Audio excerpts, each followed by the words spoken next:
ಎಲ್ಲರಿಗೂ ನನ್ನ ನಮಸ್ಕಾರಗಳು.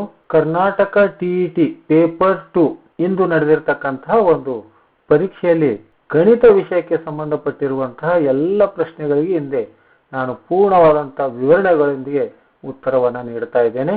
ಇಂದು ನಡೆದಿರತಕ್ಕಂತಹ ಕರ್ನಾಟಕ ಶಿಕ್ಷಕರ ಅರ್ಹತಾ ಪರೀಕ್ಷೆಗಾಗಿ ಗಣಿತ ವಿಷಯಕ್ಕೆ ಸಂಬಂಧಪಟ್ಟಿರುವಂತಹ ಎಲ್ಲ ಪ್ರಶ್ನೆಗಳಿಗೆ 91ರಿಂದ 120 ಪ್ರಶ್ನೆಗಳಿಗೆ ನಾನು ಪರಿಹಾರವನ್ನು ನೀಡ್ತಾ ಇದ್ದೇನೆ. ಮೊದಲಿಗೆ 91ನೇ ಪ್ರಶ್ನೆಯನ್ನು ನೋಡೋಣ. ಒಂದು ಸಂಖ್ಯೆಯ 35%, ಒಂದು ಸಂಖ್ಯೆ ಅಂದ್ರೆ ಇಲ್ಲಿ x ಅಂತ ತೆಗೆದುಕೊಳ್ಳೋಣ. ಅದರ 35% 28 ಅಂತ ಹೇಳಿದ್ರೆ 35% 35/100 28.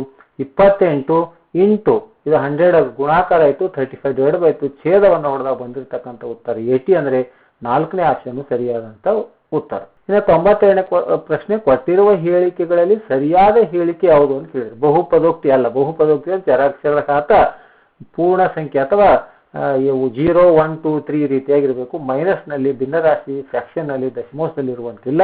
ಹಾಗೆ ಇದು ಅಲ್ಲ. 2 ಇದು ಒಂದು ಸ್ಥಿರ ಬಹುಪದೋಕ್ತಿ. ಹೌದು, ಸರಿ, 2 ಸ್ಥಿರ ಬಹುಪದೋಕ್ತಿ. ಚರಾಕ್ಷರದ ಘಾತ 0 ಇತ್ತು ಅಂದ್ರೆ ಅದು ಸ್ಥಿರ ಬಹುಪದೋಕ್ತಿ ಆಗಿರುತ್ತೆ. ಹೀಗಾಗಿ ಇದು ಸರಿಯಾದ ಉತ್ತರ. ಇನ್ನು ಒಂದು ಘನ ಬಹುಪದೋಕ್ತಿ 2 ಶೂನ್ಯತೆ ಇರೋದಿಲ್ಲ, 3 ಶೂನ್ಯತೆಗಳಿರುತ್ತೆ. ಶೂನ್ಯ ಬಹುಪದೋಕ್ತಿಯ ಡಿಗ್ರಿ 1 ಆಗಿದೆ. ಇವೆಲ್ಲವೂ ತಪ್ಪಿವೆ. ಸರಿಯಾದ ಉತ್ತರ ಯಾವುದು ಅಂದ್ರೆ 92ನೇ ಪ್ರಶ್ನೆಗೆ 2ನೇದು ಸರಿಯಾದಂತ ಉತ್ತರ. ಇನ್ನು 93, ಕ್ವಶನ್ ನಂಬರ್ 93, ಇಲ್ಲಿ ಕೊಟ್ಟಿರ್ತಕ್ಕಂಥ DOB ಯ ಕೋನಾರ್ಧಕ ರೇಖೆ, DOB ಯ ಕೋನಾರ್ಧಕ ರೇಖೆ ಯಾವ್ದದ? OE ಅಂತಕ್ಕಂಥದ್ದು. ಹಾಗಾದ್ರೆ ಒಂದು ಸರಳ ರೇಖೆ ಮೇಲೆ ಒಂದು ಕಿರಣವನ್ನು ನಿಂತಾಗ ಅಲ್ಲಿ ಉಂಟಾಗಿರುವ ಒಟ್ಟು ಕೋನಗಳ ಮೊತ್ತ 180 ಆಗಬೇಕು. ಇದು 80 ಡಿಗ್ರಿ ಅಂತ ಕೊಟ್ಟಿದ್ದಾರೆ. ಈ ಕಡೆ ಇರುವಂತಹ ಕೋನ 100 ಡಿಗ್ರಿ ಆಗುತ್ತೆ. ಹಾಗ 100ರಲ್ಲಿ ಇದು ಒಂದು ಲಂಬಾರ್ಧಕವನ್ನ, ಕೋನಾರ್ಧಕವನ್ನು ಹೇಳಿದಾಗ ಈ ಕಡೆ 50 ಈ ಕಡೆ 50 ಇರುತ್ತೆ. ಹಾಗಾಗಿ DOE ಕೋನದ ಅಳತೆ, DOE ಕೋನದ ಅಳತೆ ಎಷ್ಟಿರುತ್ತೆ? 50 ಡಿಗ್ರಿ ಅನ್ನುವಂತಹ ಉತ್ತರ. ಇನ್ನು ಪ್ರಶ್ನೆ ಸಂಖ್ಯೆ 94, ಒಂದು ಚತುರ್ಭುಜದ 3 ಕೋನಗಳ ಮೊತ್ತ ಆದರೆ 4ನೇ ಕೋನ ಎಷ್ಟಿರುತ್ತೆ ಅಂತ, ಎಂತ ಕೋನ ಇರುತ್ತೆ ಅಂತ. ಇಲ್ಲಿ 3 ಕೋನಗಳ ಅಂದ್ರೆ ಚತುರ್ಭುಜದ 4 ಕೋನಗಳ ಮೊತ್ತ 360 ಡಿಗ್ರಿ.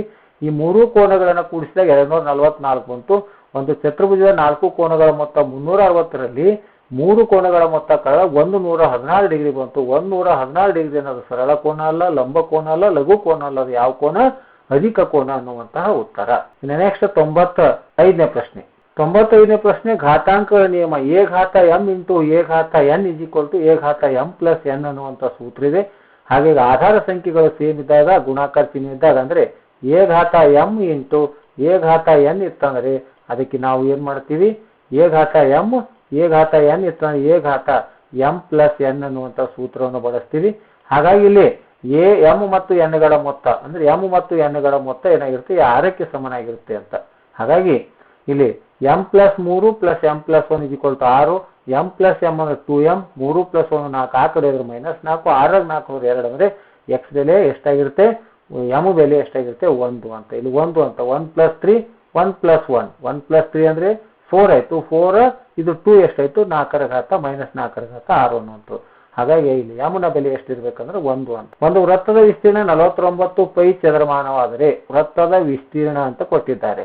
ಇದರ ಚತುರ್ಥಕನ 4 ಭಾಗಗಳನ್ನ ಮಾಡಿದಾಗ ಒಂದು ಭಾಗದ ವಿಸ್ತೀರ್ಣವನ್ನು. ಚತುರ್ಥಕದ ಭಾಗ ಅಂದ್ರೆ ವೃತ್ತವನ್ನ 4 ಭಾಗ ಮಾಡಿ ಒಂದು ಭಾಗದ ವಿಸ್ತೀರ್ಣ ಅಂದ್ರೆ ಆ ವೃತ್ತದ ವಿಸ್ತೀರ್ಣದಲ್ಲಿ 4 ಭಾಗ ಮಾಡಬೇಕು. ಹಾಗಾಗಿ 49 ಪೈ ಅಂತ ಈಗಾಗಲೇ ಅವರೇ ಕೊಟ್ಟಿದ್ದಾರೆ. 4 ಭಾಗ ಅಂದ್ರೆ 4ರಿಂದ ಭಾಗಿಸಿದಾಗ ಬಂದಿರತಕ್ಕಂಥ ಉತ್ತರ 49/4 ಪೈ ಚದರಮಾನಗಳು ಅನ್ನುವಂಥ ಉತ್ತರ.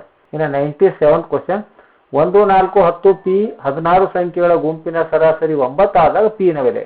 ಇಲ್ಲಿ ಸರಾಸರಿ ಎಷ್ಟಿದೆ? 9 ಇದೆ. ಕೊಟ್ಟಿರುವಂತಹ ದತ್ತಾಂಶಗಳ ಒಟ್ಟು ಸಂಖ್ಯೆ ಇವೆಲ್ಲ ಕೂಡಿದ 31 ಪ್ಲಸ್ p/5. 5 9 45 ಪ್ಲಸ್ 31 ಈ ಕಡೆ ತಂದಾಗ ಮೈನಸ್ ಆಯ್ತು.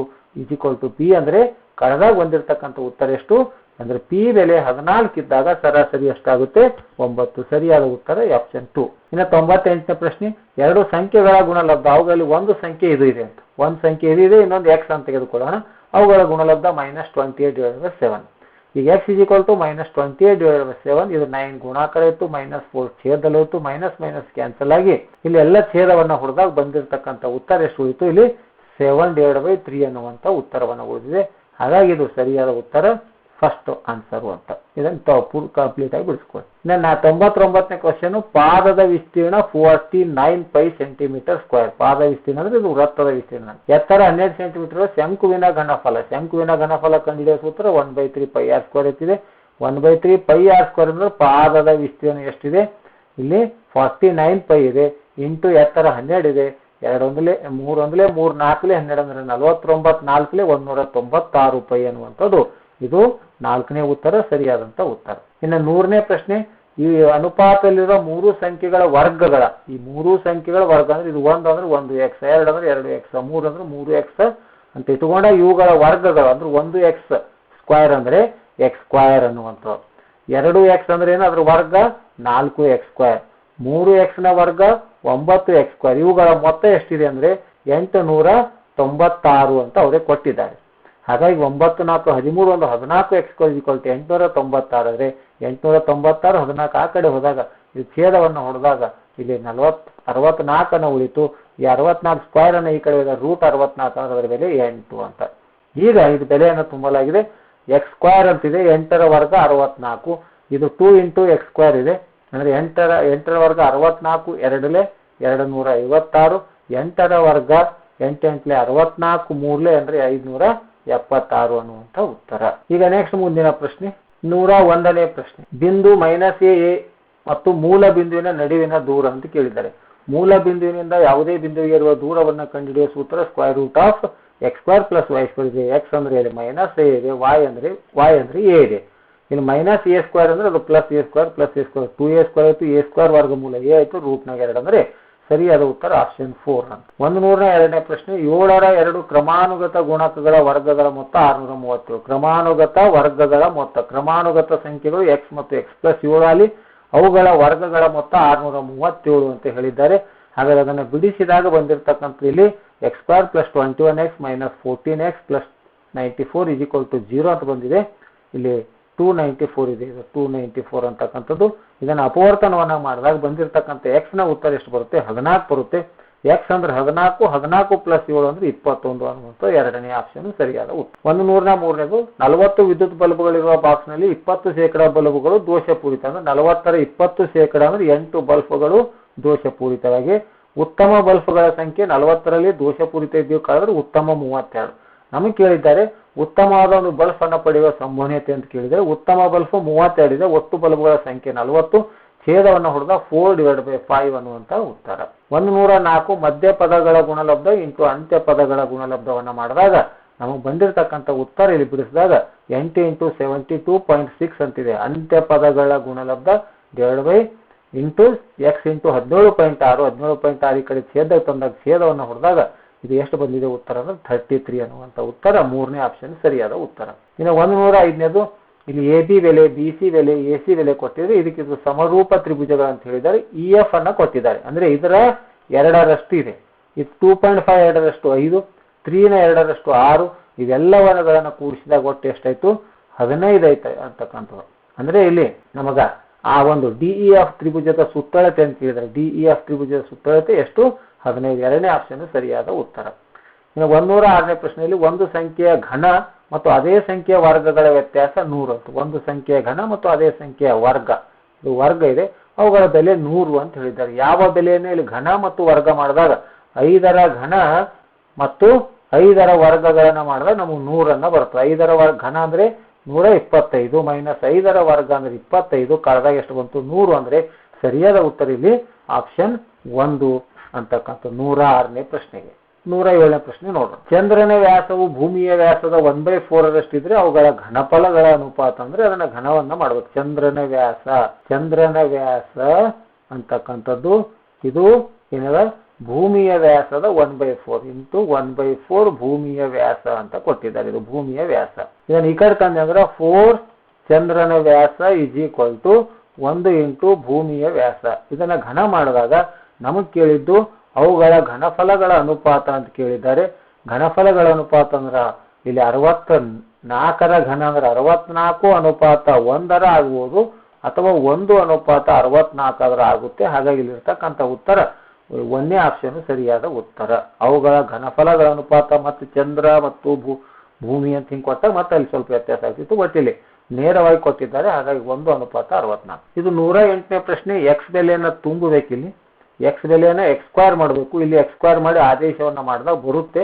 ಹಾಗಾಗಿ x ನ ಬೆಲೆ 3 + 2√2 ಅನ್ನು ತೆಗೆದುಕೊಂಡು ಇಲ್ಲಿ ಎಕ್ಸ್ ಸ್ಕ್ವೇರ್ ಅನ್ನು ಅದರ ವರ್ಗ ಮಾಡಿದಾಗ ಎ ಪ್ಲಸ್ ಹೋಲ್ ಸ್ಕ್ವೇರ್ ಸೂತ್ರ ಹಚ್ಚಿ ಬಿಡಿಸಿ ಬಂದಿರತಕ್ಕಂಥ ಉತ್ತರಗಳನ್ನ ಇಲ್ಲಿ ತುಂಬಿದ್ರೆ ಉತ್ತರವನ್ನು ಬರುತ್ತೆ. ಹಾಗಾಗಿ ಆ ರೀತಿ ಮಾಡಿದಾಗ ಇಲ್ಲಿ ಸ್ಪೇಸ್ ಕಡಿಮೆ ಇರೋ ಪ್ರಯುಕ್ತ ಅದು ನಾವು ಉತ್ತರ ಬಿಡಿಸಿಲ್ಲ. ಹಾಗಾಗಿ ಸರಿಯಾದ ಉತ್ತರ ಯಾವುದು 34. 109ನೇದು ಈ ಸಂಖ್ಯೆಗಳಿಂದ ಭಾಗಿಸಿದಾಗ 3 ಉಳಿಯುವ ಕನಿಷ್ಠ ಸಂಖ್ಯೆ ಯಾವುದು ಅಂತ ಕೇಳಿದರೆ ಹಾಗಾದ್ರೆ ಈ 3ರ ಲಸಾವನ್ನು ತೆಗಿಬೇಕು 144. ಅದರಲ್ಲಿ 3 ಕೂಡಿಸೋದು ಅಂದ್ರೆ 3 ಕೂಡಿಸೋದು 147 ಅಂದ್ರೆ ಈ ಮೂರೂ ಸಂಖ್ಯೆಗಳಿಂದ ಇವೆಲ್ಲಾ ಸಂಖ್ಯೆಗಳಿಂದ ಭಾಗ ಹೋಗುವಂತ ಸಂಖ್ಯೆ ಏನಂತ 147 ಅಂದ್ರೆ ಶೇಷ 3 ಉಳಿಯುವಂತ 8ರಿಂದ ಇದು ಭಾಗಾಕಾರ ಮಾಡಿ ಶೇಷ 3 ಉಳಿಯುತ್ತೆ. 12ರಿಂದ ಭಾಗಾಕಾರ ಮಾಡಿದ್ರೆ ಶೇಷ 3 ಉಳಿಯುವಂತ ಸಂಖ್ಯೆ ಯಾವುದು ಅಂದ್ರೆ ಅದು 147. ಇನ್ನು ಒಂದು ಆಯತಾಕಾರದ ಉದ್ಯಾನದ ಉದ್ದ ಮತ್ತು ಅಗಲಗಳನ್ನು ರೇಖಾತ್ಮಕ ಬಹುಪದೋಕ್ತಿಗಳಿಗೆ ಅಂದ್ರೆ ಒಂದೇ ಚರಾಕ್ಷರದಿಂದ ವ್ಯಕ್ತಪಡಿಸಿ. ಅದರ ವಿಸ್ತೀರ್ಣ ಏನಾಗುತ್ತೆ, ಯಾವುದೇ ಆಯತದ ಏನೇ ಇರಲಿ ಆಯತದ ಉದ್ದ ಇದು ಎಕ್ಸ್ ಇತ್ತು, ಇನ್ನೊಂದು ಇದು ಮತ್ತೊಂದು ಏನೋ x+2 ಏನಾರ ಇದ್ರೆ ಇದು ಗುಣಾಕಾರ ಮಾಡಿದ್ರೆ x × x² ಆಗೋದ್ರಿಂದ ಅದು ಯಾವ ಬಹುಪದೋಕ್ತಿ ಆಗ್ತದೆ, ವರ್ಗ ಬಹುಪದೋಕ್ತಿ ಆಗುತ್ತೆ ಅಂತ. ಇನ್ನು 112 ಒಂದು ಚೌಕದ ಬಾಹುವನ್ನ ಅದರ 10% ಹೆಚ್ಚಿಸಿದಾಗ ಶೇಕಡಾದ ವಿಸ್ತೀರ್ಣ ಅಂದ್ರೆ ಒಂದು ಚೌಕದ ಬಾಹುವಿನ ಉದ್ದ 10 ಅಂತ ತೆಗೆದುಕೊಂಡಾಗ ಅದರ 10ರಷ್ಟು ಅಂದ್ರೆ 1 ಆಗುತ್ತೆ. ಅಂದ್ರೆ ಎಷ್ಟಾಯ್ತು, ಇದು 11. 11ನ್ನ ನಮಗೆ ಅಂದ್ರೆ ಅದರ ಬಾಹು ಇದರ ವಿಸ್ತೀರ್ಣವನ್ನು ನಾವು ಚೌಕದ ಬಾಹು 10 ಇದ್ದಾಗ ಅದರ ವಿಸ್ತೀರ್ಣ 100 ಆಗುತ್ತೆ. ಅದೇ ರೀತಿ ಚೌಕದ ಬಾಹುವನ್ನ 10% ಹೆಚ್ಚಾದಂಗೆ 10ರ 10% ಅಂದ್ರೆ 1 ಅಥವಾ 100 ತೆಗೆದುಕೊಂಡ್ರು ಬರುತ್ತೆ. ಈಗ 11 ಆಯ್ತು. 11ರ ವರ್ಗ ಎಷ್ಟಾಗ್ತದೆ 121. 121ರಲ್ಲಿ 100 ಕಾದ್ರೆ 21 ಅಂದ್ರೆ 100ಕ್ಕೆ ನಾವು ಮಾಡ್ಕೊಂಡಿದ್ದೀವಿ, ಅದಕ್ಕಾಗಿ 21% ಅಷ್ಟು ಹೆಚ್ಚಾಗುತ್ತೆ ಅಂತ ಇಲ್ಲಿ ಉತ್ತರವನ್ನು ಬರೀಬಹುದು. ಸ್ಪೇಸ್ ಕಡಿಮೆ ಇದೆ, ತಾವು ಇದನ್ನು ಬಿಡಿಸ್ಕೋಬಹುದು. 112ನೇದು ಇಲ್ಲಿ ಬಿಡಿಸಲಾಗಿದೆ 100 × 3 100 × 2 100ರ ವರ್ಗಮೂಲ 10 3√3ರ ಬೆಲೆ ಇಲ್ಲಿ ಕೊಟ್ಟಿದ್ದಾರೆ 1.73 ಅಂತ ಕೊಟ್ಟಿದ್ದಾರೆ. ಅದೇ ರೀತಿ 100ರ ವರ್ಗಮೂಲ 10 2ರ ವರ್ಗಮೂಲ 1.41 ಕೊಟ್ಟಿದ್ದಾರೆ. ಗುಣಾಕಾರ ಮಾಡಿದಾಗ 173 17.3 ಬರುತ್ತೆ. ಇದು 14.1. ಇದರ ಬಿಡಿಸಿದಾಗ 31.4 ಅನ್ನುವಂತ ಎರಡನೇ ಆಪ್ಷನ್ ಸರಿಯಾದ ಉತ್ತರ. ಇನ್ನು 113 ಗಂಡು ಮತ್ತು ಹೆಣ್ಣು ಮಕ್ಕಳ ಅನುಪಾತ ಕೊಟ್ಟಿದ್ದಾರೆ. ಹೆಣ್ಣು ಮಕ್ಕಳು ಮತ್ತು ಗಂಡು ಮಕ್ಕಳು. ಗಂಡು ಮಕ್ಕಳ ಸಂಖ್ಯೆ ಹೆಣ್ಣು ಮಕ್ಕಳ ಸಂಖ್ಯೆಗಿಂತ 8 ಹೆಚ್ಚಾಗಿದೆ. ಇಲ್ಲಿ ಗಂಡು ಮಕ್ಕಳು 7x ಅಂತ ತೆಗೆದುಕೊಳ್ಳಲಾಗಿದೆ. ಹೆಣ್ಣು ಮಕ್ಕಳ ಅನುಪಾತ 7x 5x. ಆದರೆ ಹೆಣ್ಣು ಮಕ್ಕಳಿಗಿಂತ ಸಂಖ್ಯೆ ಹೆಚ್ಚಿಗೆ ಗಂಡು ಮಕ್ಕಳಿದ್ದಾರೆ ಅಂತ. ಹೆಣ್ಣು ಮಕ್ಕಳ ಸಂಖ್ಯೆಗಿಂತ ಗಂಡು ಮಕ್ಕಳು 8 ಹೆಚ್ಚಿಗೆ ಇದ್ದಾರೆ. 7x + -5x ಈ ಕಡೆ ತಂದ್ರೆ 8 ಆಯ್ತು. x = ಎಷ್ಟು ಬಂತು 4. ಹಾಗಾಗಿ ಅನುಪಾತ 7 4 28 5 4 20 28 24 ಕೂಡಿಸಿದ್ರೆ 48 ಅಂದ್ರೆ ಆ ಒಟ್ಟು ವಿದ್ಯಾರ್ಥಿಗಳ ಸಂಖ್ಯೆ ಎಷ್ಟು 48 ಅನ್ನುವಂತ ಉತ್ತರ. ನೆಕ್ಸ್ಟ್ 114ನೇ ಪ್ರಶ್ನೆ. ಒಬ್ಬ ವ್ಯಕ್ತಿಯ ವಯಸ್ಸು x ಅಂತ ತೆಗೆದುಕೊಂಡಾಗ ಮಗನ ವಯಸ್ಸಿಗಿಂತ 38 ವರ್ಷ ಹೆಚ್ಚದಂತ. ಇದೇ x ಮಗನ ವಯಸ್ಸು x ತಗೊಂಡ್ರೆ ತಂದೆಯ ವಯಸ್ಸು ಏನ್ ಮಾಡಬೇಕಾಗುತ್ತೆ, ಮಗನ ವಯಸ್ಸಿನಗಿಂತ ಇದು ವ್ಯಕ್ತಿಯ ವಯಸ್ಸು 38 ಅಂತ. ಈಗ x + 38 ಅಂತ ತೆಗೆದುಕೊಳ್ಳಲಾಗಿದೆ. ಇವುಗಳನ್ನ ಕೂಡಿಸಿದಾಗ ಅವರಿಬ್ಬರ ವಯಸ್ಸಿನ ಮೊತ್ತ 82. ಮಗನ ವಯಸ್ಸು x ಇದ್ರೆ ತಂದೆಯ ವಯಸ್ಸು 38 ವರ್ಷ ಅಂದ್ರೆ x + 38. ವ್ಯಕ್ತಿಯ ವಯಸ್ಸು ಇದು 38 x + 38 ಮಾಡ್ಕೊಡ್ರಿ, ಇದು x ಅನ್ನ ಮಾಡ್ಕೊಡ್ರಿ ಬೇಕು. ಅವರಿಬ್ಬರ ವಯಸ್ಸುಗಳ ಮೊತ್ತ ಅಂದ್ರೆ ಕೂಡಿಸಿದಾಗ 60 ಆಗಬೇಕು. ಹಾಗಾಗಿ 2x + 38 ಅಂದ್ರೆ x + x 2x + 38 = 82 ಅಂದ್ರೆ x = 22. ಆದರೆ ಈಗ ಮಗನ ವಯಸ್ಸು 22 ಇದ್ರೆ ತಂದೆಯ ವಯಸ್ಸು ಅದಕ್ಕೆ 38 ಅನ್ನ ಕೂಡಿಸಿದ್ರೆ ಎಷ್ಟತ್ರ 60 ವಯಸ್ಸು. 115 ಒಂದು ಮಿಶ್ರಣದಲ್ಲಿ ABC ಅನುಪಾತ 8 5 7 ಕೂಡಿಸಿದ್ರೆ 20 ಮಿಶ್ರಣದಲ್ಲಿ C ನ ಶೇಕಡ ಅಂದ್ರೆ ಇವೆಲ್ಲವನ್ನ ಕೂಡಿಸಿದಾಗ 25 ಟೋಟಲ್. ಹಾಗಾಗಿ ನಾವು C ಕಂಡು ಹಿಡಿಬೇಕಾದ್ರೆ ಅಂದ್ರೆ 7 8 100 / 20 25 100 ಅಂದ್ರೆ 7 35%. 116 ಪ್ರಶ್ನೆ. ಸಮೀಕರಿಸುವಿಕೆ ಅಂದ್ರೆ ಹೊಸದಾದ ಮಾಹಿತಿಯನ್ನು ಅಳವಡಿಸಿಕೊಳ್ಳುವುದು. ಅವಕಾಶ ಒದಗಿಸುವಿಕೆ ಅಂದ್ರೆ ಪ್ರಸ್ತುತ ಸನ್ನಿವೇಶವನ್ನು ಪುನರ್ರೂಪಿಸುವುದು. ನೀಲನಕ್ಷೆ ಮತ್ತು ಸಾಧನ ಪರೀಕ್ಷೆ. ತಾಳೆಪಟ್ಟಿ ಅಂದ್ರೆ ಕಾರ್ಯಕ್ಷಮತೆ. ಹಾಗಾಗಿ ಇಲ್ಲಿ ಸಿ ಇದು 3ನೇದು ಸರಿಯಾದ ಉತ್ತರ. ಗಣಿತದ ಬೋಧನೆಯ ಗುರಿ ವಿಶಾಲ ಮತ್ತು ಸಮಗ್ರ. ಗಣಿತ ಬೋಧನೆಯ ಉದ್ದೇಶ ನೇರ ಮತ್ತು ನಿರ್ದಿಷ್ಟ ಅನ್ನುವಂಥದ್ದು. ಇನ್ನು 119ನೇ ಪ್ರಶ್ನೆ. ಒಬ್ಬ ವಿದ್ಯಾರ್ಥಿ ಈ ರೀತಿಯಾದಂತಹ 1 + 3 4 1 + 3 + 5 9 ಈ ರೀತಿ ಎಂಬ ವಿನ್ಯಾಸವನ್ನು ನಂತರ n ಸ್ವಾಭಾವಿಕ ಸಂಖ್ಯೆಗಳ ಮೊತ್ತ n² ಎಂದು ತೀರ್ಮಾನಿಸುತ್ತಾನೆ. ಈ ಪ್ರಕ್ರಿಯೆಯು ನಿಗಮನ ತಾರ್ಕಿಕತೆ ಅಂತ. ಇನ್ನು 120ನೇ ಪ್ರಶ್ನೆ. ದೃಷ್ಟಿ ಸಾಮರ್ಥ್ಯ ಹೊಂದಿರದ ದೃಷ್ಟಿಹೀನ ಮಗುವಿಗೆ ಜ್ಯಾಮಿತೀಯ ಆಕಾರಗಳ ತಿಳುವಳಿಕೆಯನ್ನು ಒದಗಿಸಲು ಕೆಳಕಂಡಗಳಲ್ಲಿ ಯಾವುದು ಸೂಕ್ತ ಅಂತ ಕೇಳಿದರೆ ಮಗುವ ಆಕಾರಗಳನ್ನು ಸ್ಪರ್ಶದಿಂದ ವಿವರಿಸುವ ಮತ್ತು ಗುರುತಿಸಬಹುದಾದ ಮೌಖಿಕ ವಿವರಣೆ ಅಂತ. ಆದ್ಮೇಲೆ ಈ ರೀತಿಯಾಗಿ ಈ ಒಂದು ಇಂದು ನಡೆದಿರತಕ್ಕಂಥ TET ಪರೀಕ್ಷೆಯ ಎಲ್ಲ 30 ಪ್ರಶ್ನೆಗಳಿಗೂ ಕೂಡ ನಾನು ಪರಿಹಾರವನ್ನ ವಿವರಣೆಯೊಂದಿಗೆ ಉತ್ತರವನ್ನು ನೀಡಿದ್ದೇನೆ. ಈ ವಿಡಿಯೋ ಇಷ್ಟ ಆದರೆ ದಯವಿಟ್ಟು ಲೈಕ್ ಮಾಡಿ, ಶೇರ್ ಮಾಡಿ ಮತ್ತು ಅಲ್ಲಿರುವಂತಹ ಹೈಪ್ ಬಟನ್ ಮೇಲೆ ಕ್ಲಿಕ್ ಮಾಡಿ ಅಂತ ಹೇಳುತ್ತಾ ಈ ವಿಡಿಯೋ ನೋಡಿರುವ ತಮ್ಮೆಲ್ಲರಿಗೂ ನನ್ನ ಅಭಿನಂದನೆಗಳು.